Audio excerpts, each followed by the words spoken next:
Morning students, जय स्वामीनारायण। मैं प्रीति कंसल आत्मिक ग्रीन स्कूल से आज आपको लेसन 13 माँ मैं लेसन कराऊंगी। आज ये लेसन हमारा बच्चों रह गया था, तो मैं आज इसकी आपको इस लेसन को डिस्क्राइब करके बताती हूँ और इसके केवल हमारी शब्दार्थ और जो हमारे शॉर्ट क्वेश्चंस हैं केवल वही आएंगे। तो मैं क्योंकि आज मेरी थोड़ी तबीयत ठीक नहीं है, तो मैं आज इसीलिए मैंने कैमरा अपना ऑफ किया है। तो आप मेरी वीडियो को जो मैं लेसन डिस्क्राइब करा रही हूँ आपको वो ध्यान से पढ़िए। तो लेसन का नाम है माँ। तो माँ जो है इसको किसने लिखा है? इस जो एक कविता है, इस कविता को लिखा है इवान बुविन ने। जो इवान है वो 1870 में अल्केसिचिन बुविन का रूसी साहित्य में वही मान है, और जो भारत में रविन्द्रनाथ टैगोर और मुंशी प्रेमचंद का है कि ये रूसी साहित्य में लिखते थे, ये रूसी कवि थे। तो ये कह रहे हैं कि जो इम्पोर्टेंस या जो मान जो सम्मान रविन्द्रनाथ ठाकुर और मुंशी प्रेमचंद का है, वैसे ही इवान बुविन का भी है। 1933 में बुनिन को नोबेल पुरस्कार से सम्मानित किया गया था, और इनकी कविताओं के अनुवादक मूलतः दिल्ली निवासी अनिल जनविजय हिंदी के युवा कवि हैं और पिछले 2 दशकों से रूस में रह रहे हैं।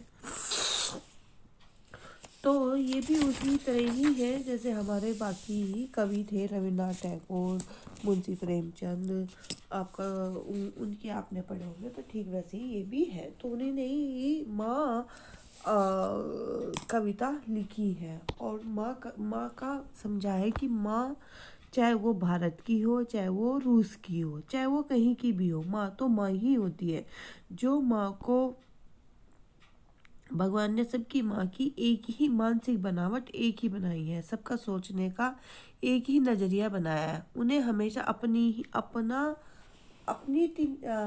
चिंता नहीं होती, बल्कि अपने बच्चों और अपने परिवार के लोगों की चिंता सताती रहती है। वो कभी अपने बारे में नहीं सोचती, बल्कि दूसरों के बारे में सोचती रहती है, और वह अपना आप को कष्ट में रखकर अपना आप कष्ट सहन करती रहती है कि जिससे कि मेरे परिवार को और मेरे बच्चों को कोई तकलीफ ना हो। उसके लिए वह हमेशा प्रयास करती रहती है, और उसी में ही वो अपना पूरा जीवन लगा देती है। तो उसी के ऊपर ये आधारित है, माँ के ऊपर, कि कैसे माँ अपने परिवार और अपने बच्चे की सुरक्षा करती है, कैसे वो रात भर जागकर अपने बच्चे को ठंड से बचाती है। उसका यहाँ पे वर्णन किया गया है। तो कवि कह रहे हैं, दिन है गहरे जाड़े के, रात रात भर स्टेपी में हिम तूफान गरजते रहते हैं।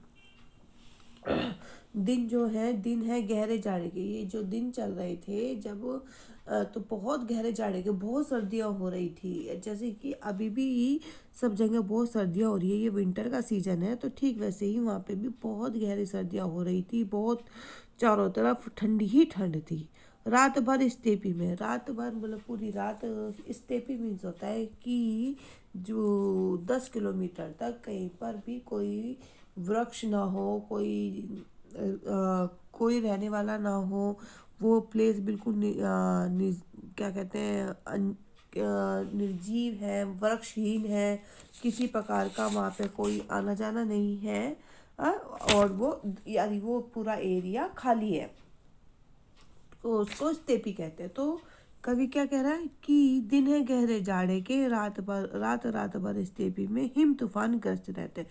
तो ये जो दिन चल रहे हैं बहुत सर्दी के दिन चल रहे हैं, और जो वृक्षहीन मैदान है उसमें हिम तूफान मतलब बर्फ के तूफान ग्रस्त रहते हैं, बहुत आवाज़ें आती रहती हैं उनके, क्योंकि वो मैदान वहाँ पे कोई वृक्ष नहीं है, कोई लोगों के घर नहीं है, वहाँ पे कोई बसावट नहीं है, तो वहाँ पे बिल्कुल खाली है। तो सब चारों तरफ से वो आवाज़ ही आती रहती है तूफानों की, बर्फ़ के तूफानों की।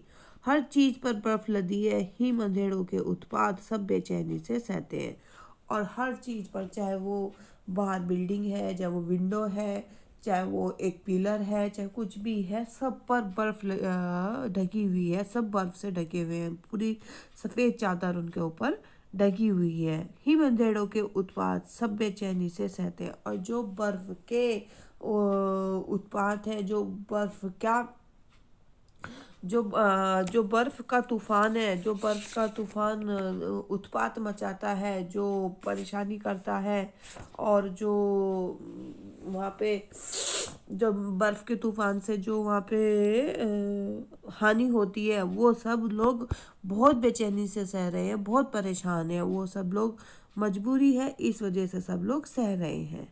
घर के भीतर जली डिबरी लो कापे हैं उसकी, देती हल्की पीली रोशनी रात ले रही है सिसकी।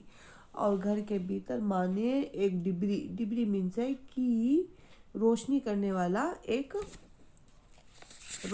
वाली एक बत्ती, जिसे जलाकर आप रोशनी कर सकते हो। तो रोशनी से जलाने वाली बत्ती, तो आप उसको जलाकर रोशनी के लिए, जो रोशनी कहते हैं उसमें कैरोसिन होता है और एक बत्ती लगी हुई होती है, तो उसे जलाकर रोशनी की जाती थी। पहले टाइम पे ऐसे ही होता था, पहले लाइट वगैरह तो कुछ नहीं होती थी, लेकिन इन्हीं से ही रोशनी करते थे। तो उसने घर के अंदर एक डिबरी जला रखी है, एक लो जला रखी है, एक बत्ती जला रखी है उसने, और वो लो कांप रही है। वो भी जब हवा, बर्फ के जो तूफान है और जो बर्फ गिर रही है और उससे जो हवा चल रही है, उससे वो भी लो कांप रही है, कभी इधर हिलती, कभी उधर डुलती, कभी ऊपर कभी नीचे, तो वो हिलती डुलती रहती है। तो वो भी बर्फ के उत्पात से वो भी कांप रही है। देती हल्की पीली रोशनी, और उससे वो बहुत हल्की पीली रोशनी दे रही है, बहुत हल्का सा उजाला हो रहा है। रात ले रही है सिसकी, और रात सिसकियाँ ले रही है बहुत, जैसे हम सिसकी लेते हैं ऐसा करते हैं, तो रात भी ऐसी ही सिसकियाँ ले रही है, रात भी ऐसी ही परेशान हो रही है, रात भी कैसे कि जैसे। और ऐसा क्यों हो रहा है? क्योंकि बर्फ़ का तूफ़ान जो है, हिम का जो तूफ़ान है, वो बहुत उत्पात मचा रहा है। वो चारों ओर सह करके, या उसका इतना बर्फ़ गिर रहा है कि सब चीज़ें ढक गई हैं। लो जो अंदर डिबरी जला रखी है, उसकी भी लो बहुत धीरे धीरे जल रही है, रोशनी भी बहुत ज़्यादा नहीं हो पा रही है, और सब ये चीज़ें बहुत बेचैनी से सह रहे हैं, बहुत मुश्किल से ये चीज़ें सह रहे हैं। माँ का रट जगा हुआ आज, आज माँ का रट जगा मीन्स है रात भर जागना, या जागरण, पूरी रात का जागरण। तो माँ पूरी रात जागी है। क्यों जागी है माँ?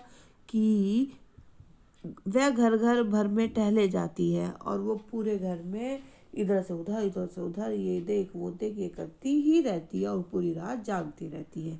वो किस लिए कर रही है? वो इसलिए कर रही है, ये देखने के लिए, क्योंकि बाहर बहुत मौसम ख़राब हो रहा है, बहुत बर्फ़ पड़ रही है, तो कहीं मेरे बच्चों को कोई परेशानी ना हो जाए, कहीं मेरे बच्चों को ठंड ना लग जाए, कहीं बाकी लोगों को कोई परेशानी ना हो, इसके लिए भले ही माँ को ठंड लग जाए, भले ही माँ बर्फ़ के उत्पात से नहीं सो पा रही है, लेकिन माँ सबको सुलाने के लिए अपनी पूरी रात जागती रहती है। चिंतित है बेहद, मौसम खराब है, वह पलक तक न झपक पाती। क्योंकि वह बहुत चिंतित है, वह बहुत परेशान है, मन ही मन बहुत, मन उसका शांत है, क्योंकि बाहर मौसम बहुत ख़राब हो रहा है, और उसकी वजह से वो रात पर पलक तक भी नहीं झपका पाती, क्योंकि उसके दिमाग में ये चलता रहता है कि कहीं उसके मैंने पलक झपकाई तो कहीं मौसम ख़राब की वजह से कहीं कुछ अनहोनी ना हो जाए। तो इसलिए वो पूरी रात जागती रहती है और इधर से उधर घूमती रहती है। जब डिबरी बुझने को होती, किसी किताब की आड़ लगाती, और बराबर उसको डिबरी को देख रही है। जैसी ही वो जलने वाली बत्ती बुझने को होती, तो तुरंत उसके आगे किताब लगा देती है। होता है ना कि जब आप कैंडल को एज्यूम करिए, आप जब एक कैंडल को हम जलाते हैं और उसके आजू बाजू, या इवन हमने फैन भी चला दिया, फैन चलता है, तो वो कैंडल की लो क्या होती है, इधर उधर हिलती रहती है। तो फिर उसको कि ये बुझे ना, या हम ये क्या कहते हैं कि सही से जले, तो हम क्या करते हैं कि वो बुझ ना जाए, तो उसके लिए हम क्या करते हैं, उसके पास जाकर या तो हाथ से उसको रोकने की कोशिश करते हैं, या उसके पास कुछ हम लगा देते हैं। तो ऐसे ही सब लोग के साथ ऐसा, चाहे वो दिए की हो, चाहे वो कैंडल की हो, चाहे वो डिबरी की हो, जो भी हो, तो उसको हम कि वो बुझे ना, इसके लिए हम उसे हाथ से रोकने की कोशिश करते हैं। तो ऐसी ही माँ भी उसको जब वो बूझने को होती है कि पूरे, अगर ये बुझ गई तो पूरे घर में अंधेरा हो जाएगा, तो कि वो ना बुझे उसके लिए वो किताब की आड़ लगा देती है, किताब की रोक लगा देती है। और शिशु जब रोने लगता लगा अंक से लोरी गाती। और जब उसका बच्चा जब वो हिम नींद से थोड़ा उठता है, तो उसको जब वो रोने लगता है तो माँ उसको उठाकर गोदी में लेकर लोरी गाना शुरू कर देती है कि वो चुप हो जाए, वो रोए ना, और वो अच्छे से नींद लेकर सो जाए।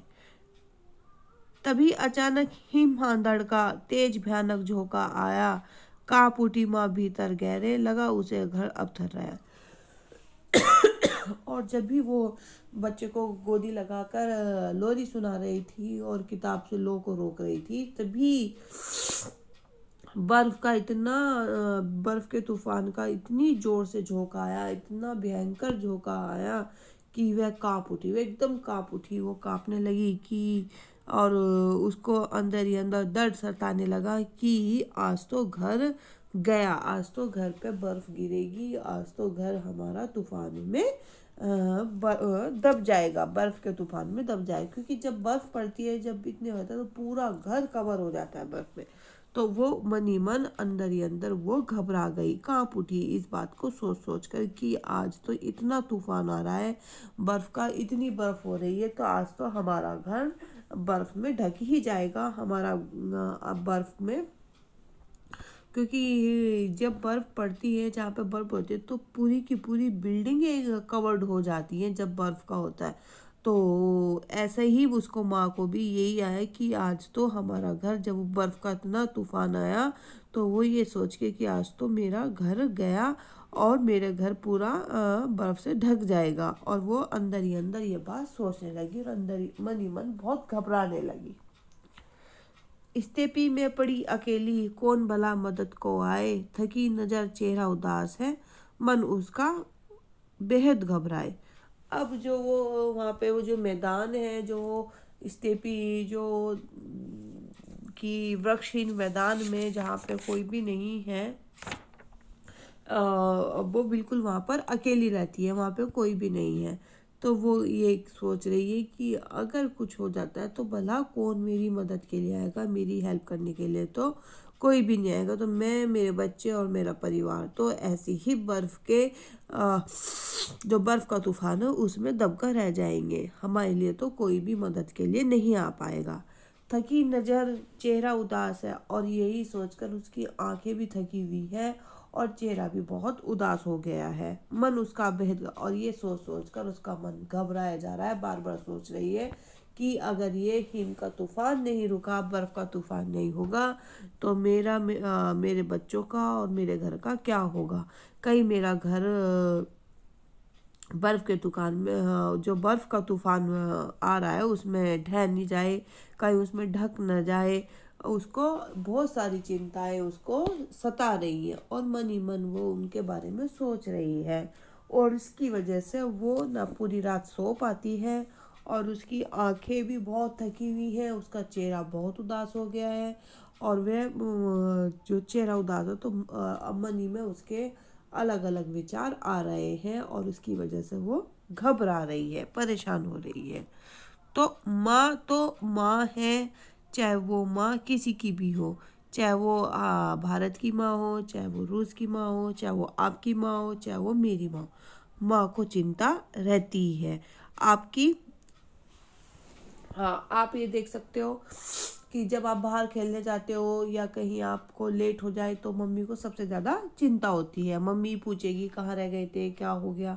तो माँ के अंदर एक अलग तरीके की फीलिंग होती है जो वो अपने बच्चों के लिए महसूस करती है, क्योंकि माँ ही जानती है कि मेरे बच्चे को क्या चाहिए क्या नहीं, वो उसको बिना कहे सब बातें समझ जाती है। और इसीलिए वो कि मुझे भले ही जा कष्ट हो जाए लेकिन मेरे बच्चों को बिल्कुल भी कष्ट नहीं होना चाहिए। वो उनके लिए अच्छे से अच्छा कंफर्टेबल से कंफर्टेबल उनको करना चाहती है कि भले ही मैं पूरी जैसे कि इस कविता में भी इवान मुबिन ने कहा है कि माँ अपना तो माँ भी सो सकती थी, जब बाकी लोग सोए हुए थे तो माँ भी सो सकती थी, लेकिन माँ नहीं सोई। माँ किस लिए नहीं सोई? कि मेरे बच्चे को नींद अच्छे से आ जाए, इसके लिए वो पूरी रात जागती रही। पूरी रात उसने रात जगह कहा, वो इधर से उधर, इस कमरे से उस कमरे, यहाँ से वहाँ, यहाँ से, तो वो करती रही क्योंकि अगर वो बैठ जाती तो उसको नींद आ जाती। इसलिए वो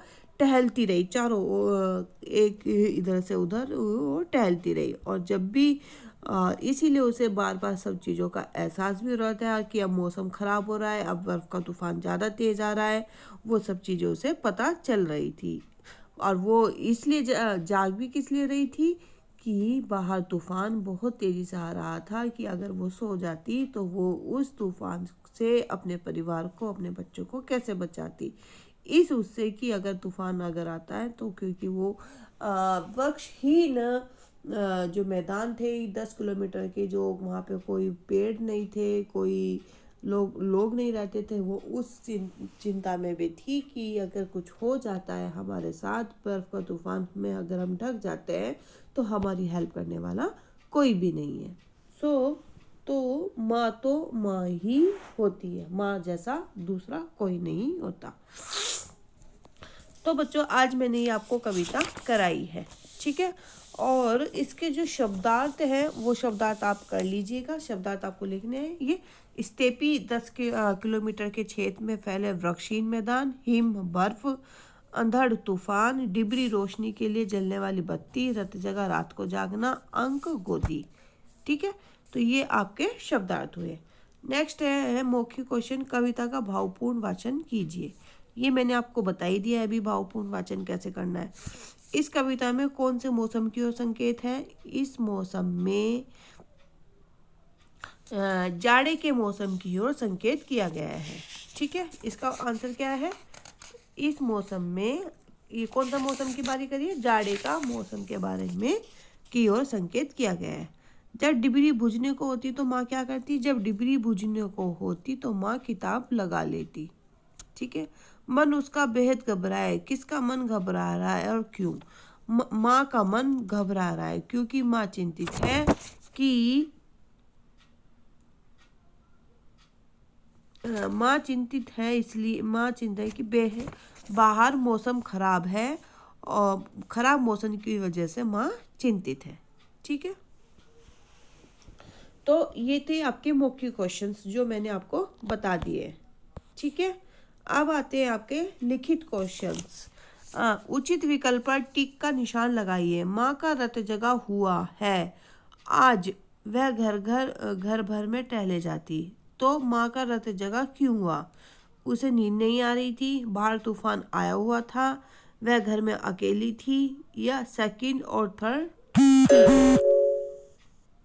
तो बाहर तूफान आया हुआ था इसलिए माँ ने रात भर नहीं सो पाई थी। तो इसका सेकंड वाला, बाहर तूफान आया था।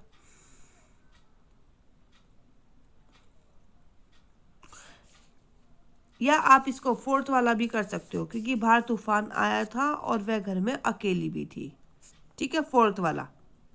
ओके। नेक्स्ट है, वह घर घर में क्यों टहल रही थी? बेचैनी के कारण, नींद न आने के कारण, बच्चे के कारण, या भूख लगने के कारण? वो किसके कारण वो घर घर में टहल रही थी? बताओ आप लोग।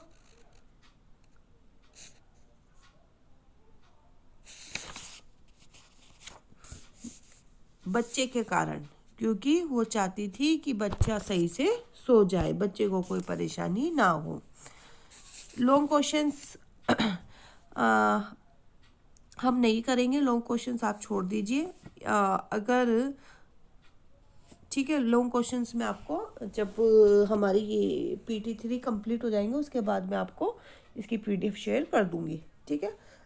अभी आपको केवल क्या कहते हैं, मौखिक और लिखित क्वेश्चंस और शब्दार्थी ही आपको करने हैं। फिर आता है व्याकरण बोध। व्याकरण बोध में ये वाक्य का टॉपिक है जो मैं ऑलरेडी आपको करा चुकी हूँ वाक्य का। ठीक है, तो वाक्य का टॉपिक भी आप ये एक्सरसाइज खुद कर सकते हो। क्वेश्चन नंबर 2 है पद को गद में बदलिए। तो पद में गद में कैसे बदलना है कि घर के भीतर जली डिबरी लो कापे है उसकी। तो इसका अर्थ लिखकर आपको गद में बदलना है। तो अर्थ क्या लिखा, घर के भीतर जल रही डिबरी की लो कांपती है। कांप उठी माँ भीतर गहरे लगा उसे घवप थर रहा। कांप उठी, अब माँ भीतर गहरे लगा उसे जब थरथराया। माँ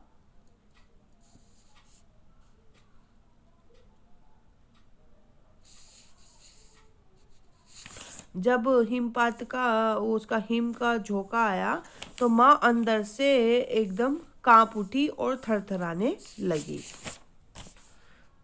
और शिशु जब रोने लगता लगा अंग से लोकती। और जब बेबी बच्चा रोने लगता है तो माँ उसको गोदी में लेकर लोरी गाने लगती है।